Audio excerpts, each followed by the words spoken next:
कौन कहता है कि पुत्रों से ही माता पिता का नाम बढ़ता है?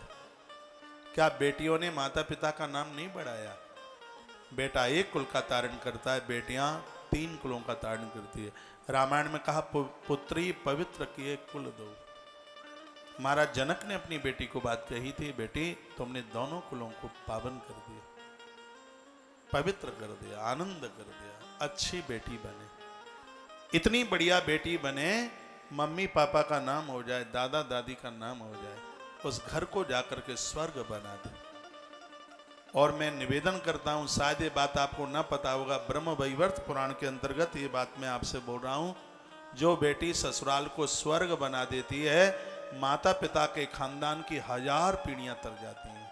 1000 पीढ़ी, 1000 पीढ़ी तरती हैं।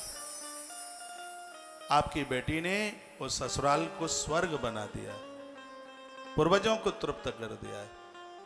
पुजारी को मंदिर से परहेज नहीं होना चाहिए, घर की बहू को रसोई से परहेज नहीं होना चाहिए।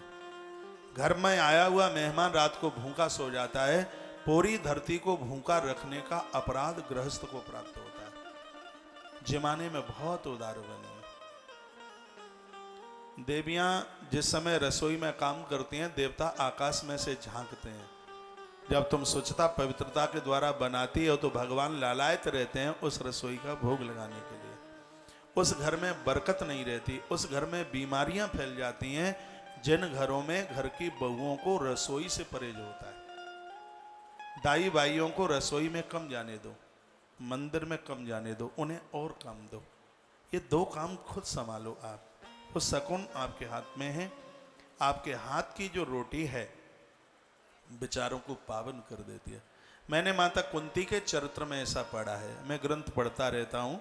भीम ने कहा था जो आनंद माँ के हाथ की रोटी में है वो आनंद कभी किसी की रोटी में मिलता नहीं। भीम ने तो ये कहा था पत्नी के हाथ की रोटी में भी वो उतना स्वाद नहीं है जो स्वाद माँ के हाथ की रोटी में है। अब देवियां रूठ ना जाएं, अब रूठें तो कुंती माँ को लड़ना, वो भीम को लड़ना कि तुमने ऐसा क्यों कहा। भीम ने कहा था पत्नी के हाथ की रोटी में वो स्वाद नहीं है जो स्वाद माँ के हाथ की रोटी में है। माँ तो माँ ही है। लेकिन आप बुरा ना मानना, जो किसी की पत्नी है वो किसी की माँ भी तो है। तुम्हारे बच्चों के लिए तुम्हारे हाथ की रोटी में भारी स्वाद है। तुम्हें रसोई से परहेज नहीं होना चाहिए। ऐसे जाइए अपने चूल्हा चौके में जैसे आम मंदिर में जाते हैं। ये पूरा ये चरित्र माँ भगवती जगदम्बा के चरित्र में है।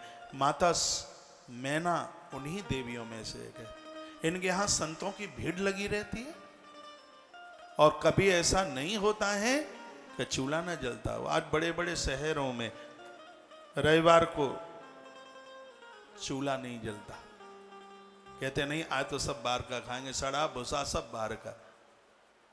लेकिन उस घर का कव्य पूर्वजों को और हव्य देवताओं को न मिले तो उस घर की ग्रोथ कैसे बढ़ेगी, उसकी तरक्की